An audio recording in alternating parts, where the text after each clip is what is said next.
Hello everyone, good morning. आप सभी का ब्रिलियंट एकेडमी के ऑनलाइन सेशन में स्वागत है।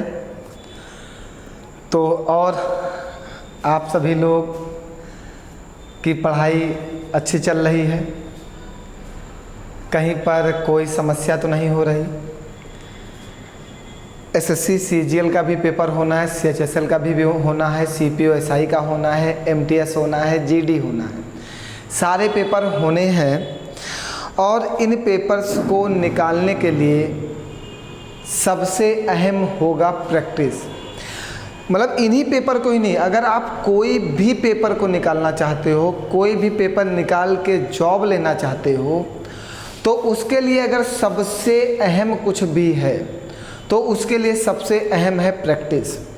आप जितनी ज़्यादा प्रैक्टिस करोगे उतना ही ज़्यादा आपका नॉलेज बढ़ता जाएगा। तो इस प्रैक्टिस के लिए हम लोग लेके आते हैं रोज़ सुबह 8 बजे 10 का डोज, जो करेगा कमाल। और पेपर आप 100% जब देने जाओगे तब आपको 10 का डोज जो आपको रोज़ ले रहे हो, इसका मेन प्रॉफिट जब आप पेपर में बैठोगे तब समझ में आएगा कि 10 का डोज हमारे लिए इम्पॉर्टेंट क्यों है। अभी मैं कितना भी समझाऊं आपको समझ में नहीं आएगा। आपको तभी समझ में आएगा जब आप खुद पेपर देने जाओगे। चैप्टर वाइज पढ़ने से सिर्फ चैप्टर तैयार होता है, लेकिन 10 के डोज से हमारे पास सभी तरीके के प्रश्न आते हैं जो पेपर में पूछे गए हैं। तो वो प्रश्न अगर हम लगातार लगाते जाएंगे तो हमें प्रॉफिट होगा, क्योंकि फिर हमें सारे मेथड तैयार रहेंगे।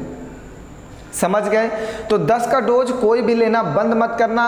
ये रेगुलर वे में रोज आएगा, कोई भी एब्सेंट होने की संभावनाएं बहुत कम होंगी। ये रेगुलर रोज मिलेगा, ठीक है। तो चलिए पहला प्रश्न लिया जाता है 10 के डोज का और कमाल शुरू करते हैं।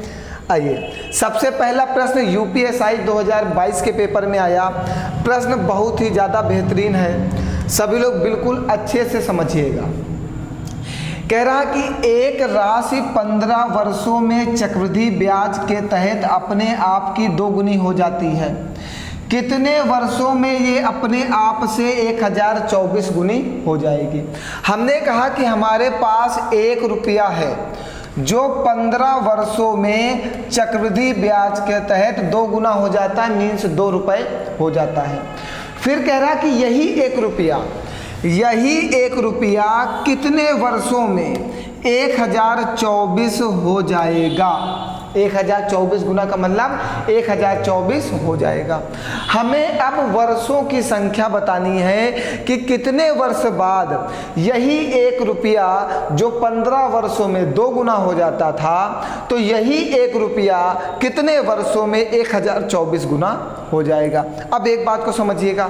सबसे पहले मैं आपको एक बात बताता हूँ कि 2 की पावर 10 बराबर 1024 होता है, और 32 का स्क्वायर भी 1024 होता है, और 4 की पावर 5 भी 1024 होता है।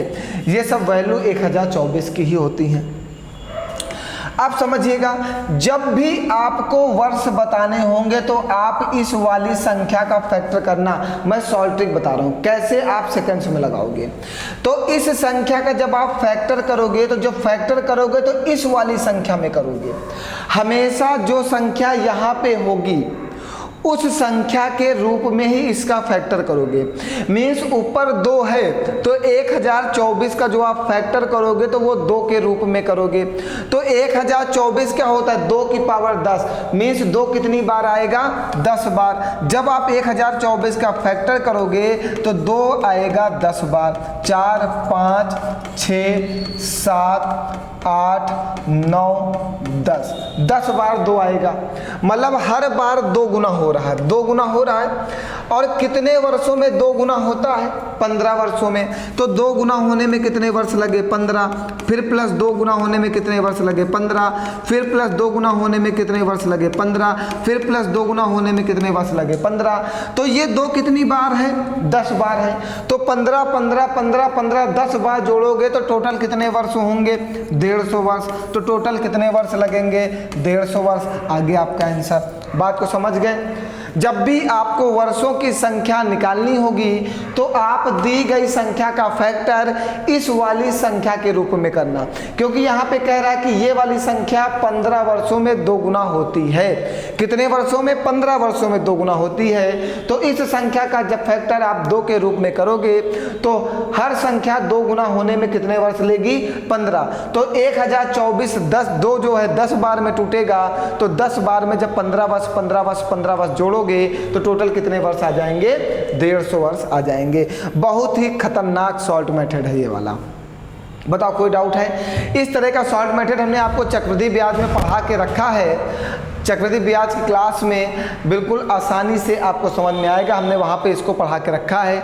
अगर कोई भी डाउट होगा तो पूरा एक्सप्लेनेशन जो है वो आपको चक्रवृद्धि ब्याज की क्लास में ही मिल पाएगा। ठीक, अभी तो हम लोग रिवीजन क्लास कर रहे हैं, यहाँ पे उन बच्चों के लिए ज़्यादा प्रॉफिटेबल होगा जो बच्चे पहले से क्लास ज्वाइन किए हुए हैं। आगे बढ़ा जाए, सॉल्ट मेथड पे ही क्लास चलेगी। 10 का डोज बिल्कुल सॉल्ट मेथड पे चलेगा कि कितनी जल्दी क्वेश्चंस को लगा सकते हैं। कह रहा है इस संख्या को भिन्न में बदलिए। जो ये संख्या दी गई है ये रिकरिंग डेसिमल है। रिकरिंग डेसिमल का मतलब होता है आवर्त दशमलव।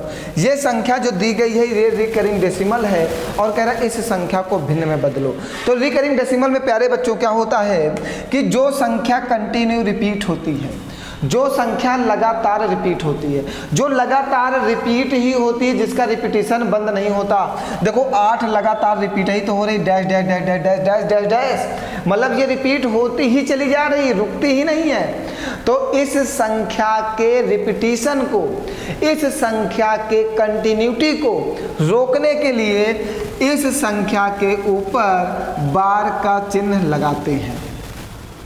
किसी भी संख्या के कंटिन्यूटी को रोकने के लिए, जो संख्या लगातार रिपीट हो रही हो उसके रिपीटेशन को ब्रेक करने के लिए, रोकने के लिए संख्या के ऊपर बार का चिन्ह लगा देते हैं। उसके बाद अब इसको सॉल्व कैसे करते हैं, अब इस संख्या को फ्रैक्शन में कैसे बदलेंगे, भिन्न में कैसे बदलेंगे, तो वो नियम हमने आपको आवर्त दशमलव में पढ़ाया है। जितने बच्चे पहले से पढ़े होंगे उनको अच्छे से समझ में आएगा। समझिएगा कैसे बदलेंगे। जितनी संख्या के ऊपर बार का चिन्ह होता है बटे में उसके लिए 9 लिखते हैं ना। जितनी संख्या के ऊपर बार का चिन्ह होता है बटे में उसके लिए क्या लिखते हैं? 9। और जितनी संख्या के ऊपर बार का चिन्ह नहीं होता उसके लिए क्या लिखते हैं?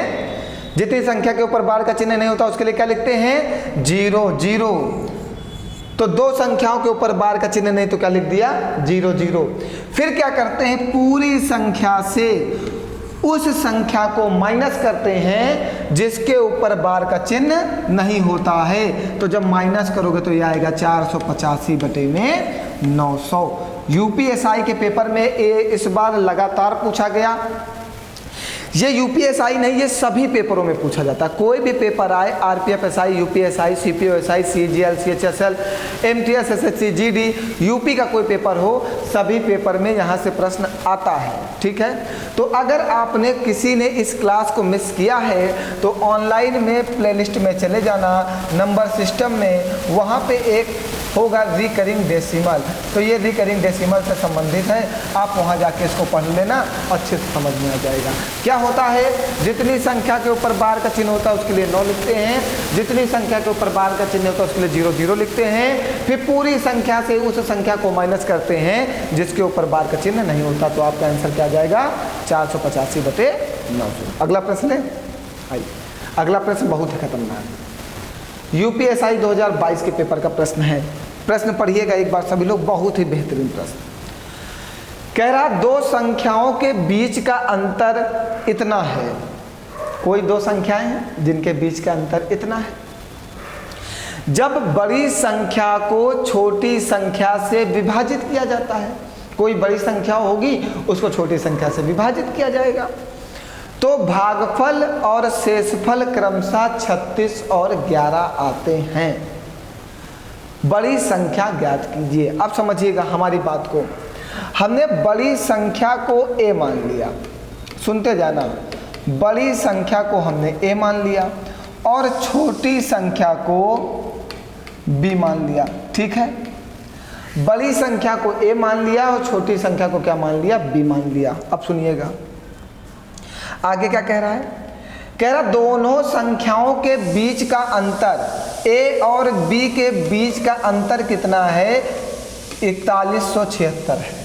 दोनों संख्याओं के बीच का अंतर कितना है? 4176 है। और सुनिएगा, जो जो कह रहा है उतना करते जाओ बस। फिर क्या कह रहा है? बड़ी संख्या को छोटी संख्या से विभाजित किया जाता है।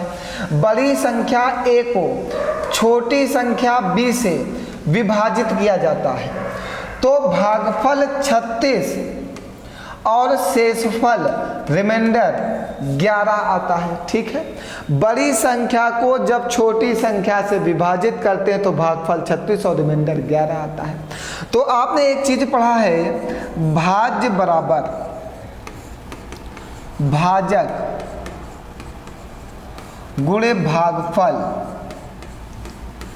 और प्लस का शेष, ये पढ़ा है ना, शेषफल। तो यहाँ पे भाज्य कौन है? जिस संख्या को भाग दिया जाए। भाजक कौन है? भागफल कितना है और शेष कितना है?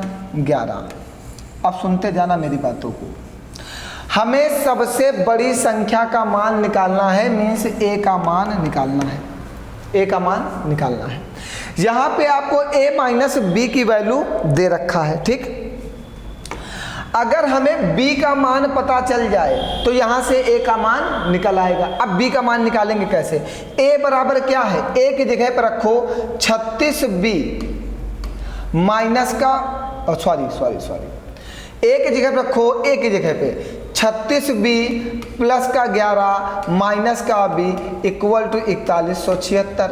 ये प्लस का 11 उधर चला जाएगा माइनस से, और 36b से b घटेगा तो 35b इक्वल टू, इधर से 11 घटा देना उधर जाके तो 6 से 1 जाएगा 5, 7 से 1 जाएगा 6, ये 1 और ये 41। ठीक है, इसको भाग दे देना, b इक्वल टू 4165 बटे 35। 35 से जब इसको काटोगे तो ये 119 बार में कटेगा। ठीक, तो b का मान कितना आ गया? 119। b का मान निकाल लिया। देखो, क्वेश्चन की लैंग्वेज के अनुसार मैं गया हूँ, मुझे लगाना नहीं आ रहा था, मुझे कुछ समझ में नहीं आ रहा था, लेकिन जो लैंग्वेज उसने कहा मैं वहां से चला गया। तो b का मान हमने 119। देखिए, एक बात और है, यूपीएसआई में कुछ ऐसे प्रश्न आए थे जहां पे उसने शॉर्ट ट्रिक को फेल कर दिया। ऐसे प्रश्नों में शॉर्ट ट्रिक फेल हो जाती है, फिर हमें मैथड की ओर भागना पड़ता है। तो मैथड को भी माइंड में रखना है। तो b का मान कितना निकाला आपने? 119। हमें a का मान निकालना है, b की जगह पे 119 गुणे 36 प्लस 11। जब आप इसको कैलकुलेट करोगे तो आपको आंसर मिलेगा। अब आप कहोगे सर जी इसका कैलकुलेशन भी बहुत बड़ा है, अब क्या किया जाए? बहुत अच्छी बात, जब कैलकुलेशन बड़ा होगा तो आप क्या लगाओगे? डिजिटल सम। डिजिटल सम बहुत सारे बच्चे नहीं पढ़े होंगे, जाके हमारी ऑनलाइन क्लास पढ़ लेना, वहाँ भी है, सारी चीज़ें हमने अवेलेबल करा रखी हैं। तो डिजिटल सम में 6 और 3 9, 9 का मान क्या होता है? डिजिटल सम में 9 का मान 0 के बराबर होता है। जहाँ पे 6 3 9 बनेगा ये 0 होगा, और 0 में किसी भी संख्या का गुणा करोगे 0 हो जाएगा, और 1 1 क्या हो जाएगा? 2। तो क्वेश्चन का डिजिटल सम कितना आ गया? 2। तो आंसर का भी डिजिटल सम क्या आना चाहिए? 2। चलो और चेक करो, यहाँ पे 5 4 9 कर गया, 9 कर गया, इसका डिजिटल सम आया 5, ये आंसर नहीं बनेगा। यहाँ पे 9 कर गया, 5 4 9 कर गया, यहाँ पे डिजिटल सम आया 4, ये आंसर नहीं बनेगा। यहाँ पे 5 4 9 कर गया, 9 कर गया, यहाँ पे आया 3, ये आंसर नहीं बनेगा। यहाँ पे 5 4 9 कर गया, 9 कर गया, यहाँ पे आया 2, आंसर यही बनेगा। आप जाके कैलकुलेट करके देखिएगा कि ये आंसर आ रहा है क्या नहीं। डिजिटल सम से क्वेश्चंस का कैलकुलेशन आसानी से किया जा सकता है। ठीक है, अब जिनको डिजिटल सम नहीं आता वो वहाँ पे बैठ के इसका गुणा करेंगे, फिर कहेंगे सर जी हमारा समय तो सब गुणा में ही चला गया। भैया तो इसीलिए मैं कहता हूँ एक एक पॉइंट को सीखो, एक एक पॉइंट को समझो, सारी चीज़ें आपके काम आएंगी पेपर में। ठीक है, चले आगे बढ़ा जाए, आइए आगे बढ़ते हैं। अच्छा, कल हमने एक ऐसा प्रश्न पढ़ाया था, तो उम्मीद करते हैं आज इस प्रश्न का जवाब आप दोगे। कल एक हमने ऐसा ही प्रश्न आपको कल की क्लास में पढ़ा के रखा है, इस प्रश्न का जवाब आप सभी लोग दो कमेंट करके कि इसका आंसर कितना आएगा। उम्मीद करते हैं सभी लोग कल की क्लास पढ़े होंगे और कल ये वाला प्रश्न समझ में आया होगा, तो आज आप इस प्रश्न का उत्तर दे सकते हो। फिर हम लोग आगे बढ़ते हैं, बताइए बढ़ा जाए आगे, कहीं पर कोई डाउट? चलिए अगला प्रश्न लेते हैं। आइए, उस शंकु का वक्र पृष्ठीय क्षेत्रफल, वक्र पृष्ठीय क्षेत्रफल होता है कर्व्ड सरफेस एरिया, उस शंकु का वक्र पृष्ठीय क्षेत्रफल ज्ञात कीजिए जिसकी त्रिज्या 13 सेंटीमीटर, त्रिज्या मीन्स r 13 सेंटीमीटर, तिर्यक ऊंचाई L, L मीन्स 21 सेंटीमीटर। तो वक्र पृष्ठीय क्षेत्रफल ज्ञात करिए। तो कर्व सरफेस एरिया का फार्मूला होता है पाई आर एल। तो पाई का मान आपको दिया गया है 22/7, ये देखिए दिया गया है 22/7, 22/7।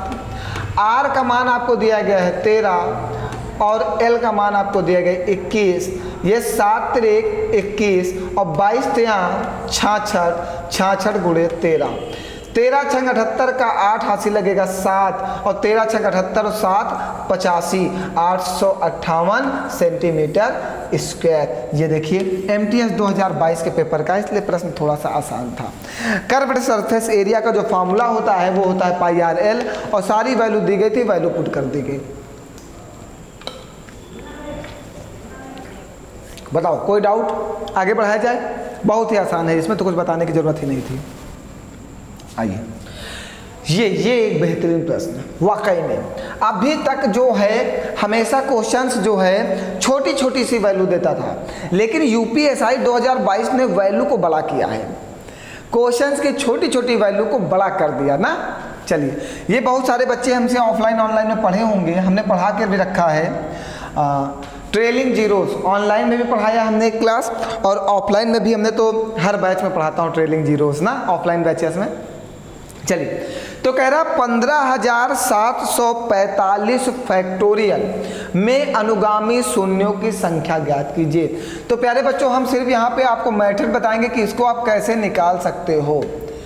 तो आप सबसे पहले जिस संख्या को फैक्टोरियल में दिया गया होगा उस संख्या को उठा लेना और उस संख्या को 5 से भाग करना, 5 से भाग करना। 5 तिहाई 15, 5 के नाम 5, कितना बचेगा 2, तो होगा 24, 5 चौको 20, 5 नवा 45। फिर 5 से भाग करिए, 5 छक्का 30, 1 हासिल जाएगा, 5 दूनी 10, 4 हासिल जाएगा, 5 नवा 45। भैया देखो, जब पूरा पूरा नहीं कटेगा तो आप दशमलव में मत काटिएगा, जो शेष बचेगा उसको छोड़ देना, ठीक। जैसे इसको डिवाइड करना था तो हमने किया 5 छक्का 30, 1 हासिल गया 14, 5 दूनी 10, हासिल गया 4 49, 5 नवा 45, 4 बचा, उसको छोड़ दो, ठीक है। ये मेथड है इसमें का। फिर 5 से भाग करो तो देखिएगा 5 के नाम 5, कितना बचा, 1 बचा, 12 होगा, 5 दूनी 10, 2 बचा, 29 होगा, 50 25, 4 बचा, छोड़ दो। फिर काटो, 5 दूनी 10, फिर 2 बचा, 50 25, फिर काटो, 50 25, फिर 5 के नाम 5, कर गया पूरा का पूरा। फिर क्या करना कि जिस संख्या को भाग देते हो उससे कोई मतलब नहीं, और जितनी शेष संख्याएं आती हैं उनको जोड़ लेते हैं, उनको जोड़ लेते हैं, वही शून्यों की संख्या होती हैं। चलो जोड़ो, 125 और 25, 150, 155, 156, 156 और ये 4149 और ये 629।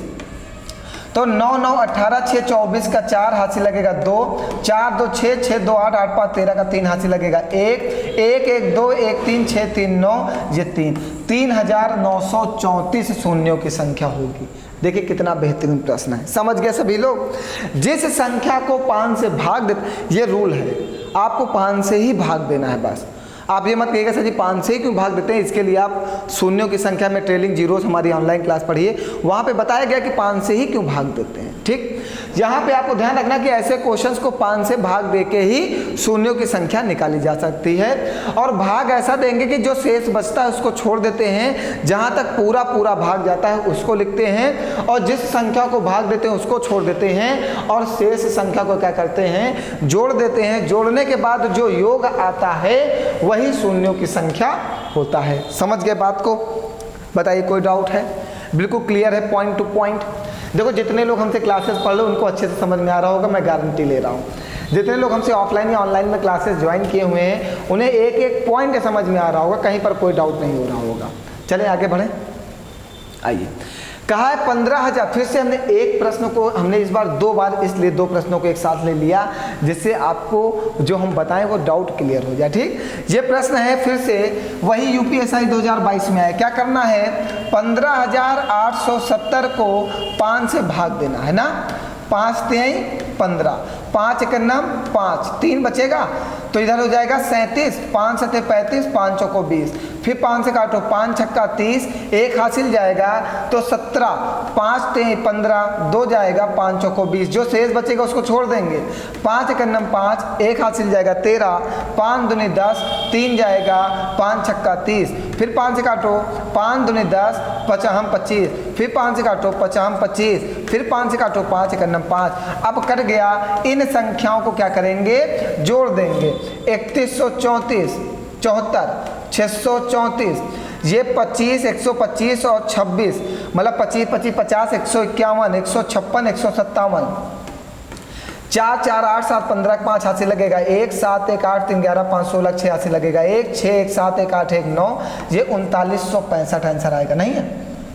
अच्छा ये हम आप चेक कर लो, एक बार कैलकुलेशन चेक कर लो, हमें लगता है ये वाला जो है ये 3965 ही लिखा होना चाहिए। एक बार आप चेक कर लो कैलकुलेशन फिर से। 5 3 15 5, 5 3 15, 5 1 5, 3 जाएगा तो 5 7 35, 2 जाएगा, 5 चौको 20, फिर कटेगा 5 छक्का 30, 1 जाएगा तो 5 3 15, 2 जाएगा, 5 चौको 20, 5 1 5, 1 जाएगा 13, 5 दूनी 10, 3 जाएगा, 5 छक्का 30, 5 दूनी 10, 2 जाएगा, 5 25, 5 25, 5 1 5, ये 4 4 8 7 15, 125 150 155 156 157, ठीक, 4 4 8 7 15 5 80 लगेगा, 1 7 3 10 5 15, 1 16 का 86 लगेगा, 1 6 1 7 1 8 1 9, ठीक है, 3965 एक आंसर बना लीजिए। कैलकुलेशन ऑप्शन मिस्टेक है, ठीक है। आप मेरे मेथड को समझ जाइए, अगर ऑप्शन मिस्टेक है तो कोई बात नहीं, आप सही कर लेना, ठीक है। आप मेरे मेथड को समझ पा रहे हो ना कि मैं क्या बताना चाह रहा हूँ। अगर सबको समझ में आ रहा तो एक बार जल्दी से कमेंट कर दो, सभी लोग कमेंट करो और लाइक जरूर करना, सभी लोग लाइक जरूर करिएगा। आप सभी लोगों को लाइक करना है, कमेंट करना है, शेयर करना है और सब्सक्राइब करना है। चैनल को ज़्यादा से ज़्यादा लोगों तक पहुंचाना है। अब चलिए आगे बढ़ा जाए। आइए 8वां प्रश्न क्या कह रहा है, कह रहा है यदि 2170 वस्तुओं का क्रय मूल्य 1736 वस्तुओं के विक्रय मूल्य के बराबर है तो लाभ प्रतिशत क्या होगा। क्या कह रहा है, 2170 वस्तुओं का जो सीपी है क्रय मूल्य वो 1736 वस्तुओं के एसपी के बराबर है। यही तो कहा उसने, कहा 2170 वस्तुओं का सीपी क्रय मूल्य 1736 वस्तुओं के विक्रय मूल्य के बराबर है। ठीक है, कोई बात नहीं। इस एसपी को इसके नीचे बुला लो तो सीपी अपॉन एसपी बराबर हो जाएगा 1736 बटे में 2170। अब समझना, आप एक वस्तु को 1736 रुपए में खरीदते हो और 2170 रुपए में बेचते हो। 1736 में खरीदे, 2170 में बेचे तो क्या होगा, आपको प्रॉफिट होगा। कितने रुपए का प्रॉफिट होगा, 2170 से 1736 को घटाओ और प्रॉफिट निकालो। एक हासिल दो 10 से 6 जाएगा 4, 6 से 3 जाएगा 3, एक हासिल तो 11 से 7 जाएगा 4। कितने रुपए का प्रॉफिट होगा, 434 रुपए का प्रॉफिट होगा। बताइए, अब प्रॉफिट परसेंट बताना है तो प्रॉफिट परसेंट बराबर होता है प्रॉफिट इंटू 100 अपॉन में सीपी। तो प्रॉफिट कितने का, 434 गुणे 100 बटे में सीपी कितना, 1736 है। ये इससे कट जाएगा 4 बार में और ये कटेगा 25 चौको 100, मतलब 25% का प्रॉफिट आएगा। बताइए, ये कॉन्सेप्ट ध्यान रखिएगा, ये भी प्रश्न बहुत पूछा जाता है। अप्रॉक्स पेपर में आपको ये प्रश्न देखने को मिलेगा। ये बहुत ही आसान प्रश्न होता है और यूपीएसआई 2022 में पूछा भी गया। यूपीएसआई 2022 में सिर्फ डिजिट के कैलकुलेशन को उन्होंने बढ़ाया था। क्वेश्चन सेम वही जो पूछे जाते थे आज तक वही पूछे जा रहे हैं, बस उन्होंने थोड़ा सा वैल्यू को मॉडरेट कर दिया, कुछ बड़ी वैल्यू को दे दिया जिससे आपको थोड़ा सा कैलकुलेशन ज़्यादा करना पड़े। देखो यहाँ पे जैसे था कैलकुलेशन ही हार्ड करने के लिए इन्होंने दिया, क्वेश्चन में कुछ नहीं था। क्वेश्चन अभी तक ऐसे हर पेपर में पूछे जाते थे। चलिए अगला लीजिए।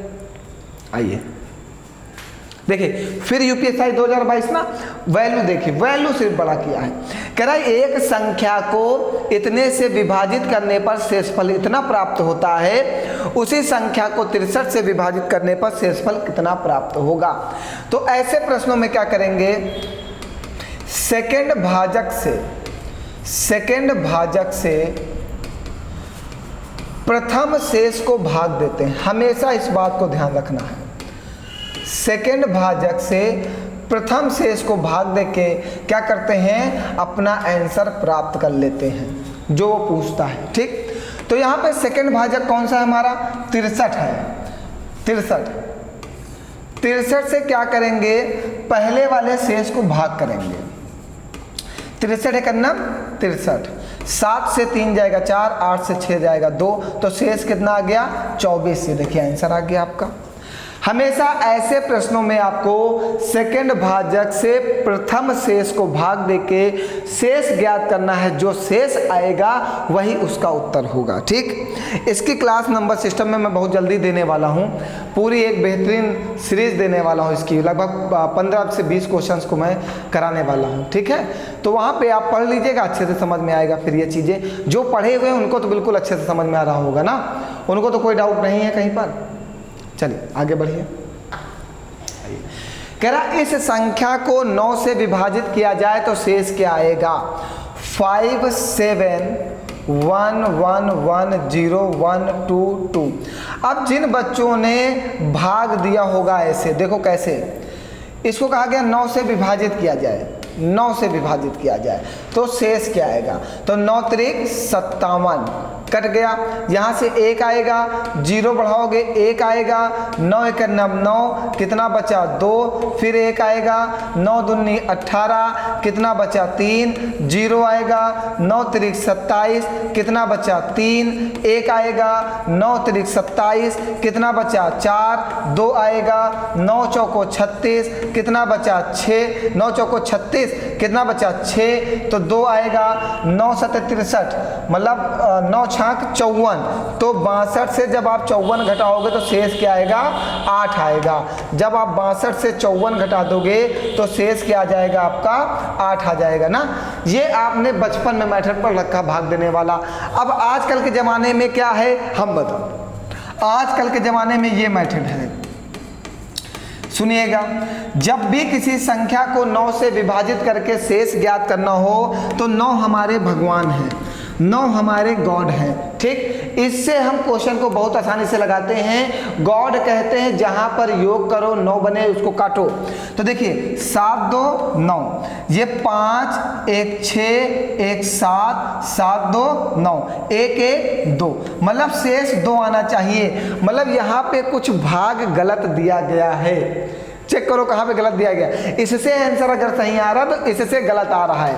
चलो इसको चेक करो, यहाँ पे कुछ हम लोग ने गलत डिवाइड कर दिया, 5 7 1 1 1 0 1 2 2। ठीक है, चलिए भाग करते हैं जल्दी से। हम लोगों ने यहाँ पे कुछ गलत भाग दिया है, 9 छाक 54, अच्छा 9 छाक 54 3 आएगा, फिर 9 त्रिक 27 4 आएगा, फिर 1 आएगा, 9 चौको 36 5 आएगा, 9 पचे 45 6 आएगा, फिर 9 छाक 54 6 आएगा, 9 सते 63, 9 छाक 54 फिर से 7 आएगा, 9 ठीक 72 कट जाएगा, ये 1 2 बचेगा, अब यही शेष आएगा। देखो, और शॉर्ट मेथड से आपने क्या किया, सेकंड्स में संख्याओं को जोड़ के उत्तर दे दिया। क्या 7 8 9, जहां पे 9 बने उसको काटो, 5 2 7 2 9 1 1 2, शेष कितना आएगा 2। देखो भाग करने पे भी शेष 2 आएगा और बिना भाग किए भी शेष 2 आएगा। ये हमारा सबसे फेवरेट और मेरा सबसे ज़्यादा पसंद करने वाला मेथड होगा। हमारे प्यारे बच्चों को ये मेथड बहुत पसंद आता है ना। Digital sum, 9 is god, god is everything ना, भगवान ही सब कुछ है। अगर भगवान हमारे क्वेश्चंस में है तो क्वेश्चन जरूर आसानी से लगेगा। आइए एक अगला प्रश्न फिर से समझते हैं क्या कह रहा है। कह रहा भाग के एक प्रश्न में भाजक भागफल का 4 गुना और शेषफल का 3 गुना है। यदि शेष 20 है तो भाज्य ज्ञात कीजिए। आपने क्या पढ़ा, भाज्य बराबर होता है भाजक गुणे भागफल प्लस शेषफल, यही तो होता है। सुनते जाइएगा। आपको ज्ञात क्या करना है? भाज्य, मतलब ये ज्ञात करना है, आपको ये निकालना है। अब सुनिएगा क्या क्या कह रहा है, इस बात को समझिएगा। कह रहा भाजक जो है वो भागफल का 4 गुना है। भागफल का कितना गुना है? ये 4 गुना है। सुनते जाइएगा, बहुत ही अच्छा प्रश्न है। थोड़ा सा इसको नीचे बुलाओ, समझाने में मजा आएगा। चलो, भाजक जो है वो भागफल का कितना गुना है? 4 गुना है। और शेषफल का कितना है? 3 गुना। और शेषफल का ये कितने गुना है? 3 गुना है। ठीक है। कह रहा है शेषफल 20 है, तो शेष कितना है? 20। और ये शेषफल का कितना गुना है? 3 गुना। तो अगर शेषफल का ये 3 गुना है तो कितना है ये भाजक? भाजक कितना है? 60 है। शेषफल का 3 गुना तो कितना है? 60। अब आगे समझना। और क्या कहा? भागफल का कितना है? 4 गुना। मतलब 60 को जब 4 से भाग करोगे तो कितना आएगा? 15। अब देखो, भागफल का ये 4 गुना है, तो भागफल का जब आप 4 गुना करोगे तो 15 चौको 60 आ गया ना। तो 15 छक्का 90 और 15 छक्का 90, 900 प्लस का 20, आंसर कितना आ गया? 920। तो वो संख्या क्या आ गई? 920। बहुत ही आसान प्रश्न MTS 2022 के पेपर में पूछा गया। और आज की क्लास यहीं पर समाप्त होती है। बताइए कहीं पर कोई डाउट किसी को? कुछ भी ना समझ में आया होगा तो कमेंट करके पूछना जरूर। कुछ भी परेशानी है तो हमारे व्हाट्सएप नंबर पे मैसेज करिएगा। कोई भी क्वेश्चन आपका नहीं लगता आप हमें भेजिएगा, हम उसका सॉल्यूशन देंगे। रात 8 बजे की क्लास बहुत ही जल्द प्रारंभ होने वाली है और बहुत ही जल्द रीजनिंग का भी 10 का डोज आने वाला है। ये सारी चीज़ें आपको प्रोवाइड करने वाले हैं, लेकिन सबसे पहले आपको मेरा साथ देना होगा। लाइक, शेयर, सब्सक्राइब और शेयर करना तो बिल्कुल भूलना ही नहीं है आपको। मतलब अगर आप जब ज़्यादा से ज़्यादा लोगों को मेरे साथ जोड़ोगे तभी हम आपके लिए कुछ अच्छा कर पाएंगे। हम सभी क्लासेस को फ्री प्रोवाइड करना चाहते हैं। मतलब आपको GS, Hindi, math, reasoning, English सब कुछ फ्री करना चाहते हैं और लाइव क्लास के साथ फ्री करना चाहते हैं। तो सबसे पहले आपको मेरा साथ देना होगा। साथ देने का मतलब है आपको लोगों तक मुझे पहुंचाना होगा। जिस दिन आप मेरा साथ अच्छे से दे दिए ना, उस दिन मैं आपके लिए सब कुछ कर दूंगा। मेरी फ्री क्लासेस बहुत ही बेहतरीन तरीके से चलेंगी, गारंटी लेता हूँ। मैथ में कोई परेशानी नहीं आने दूंगा। ठीक है, चलिए फिर मिलते हैं कल नेक्स्ट क्लास में। आज के लिए इतना ही। बहुत बहुत धन्यवाद आप सभी लोगों को।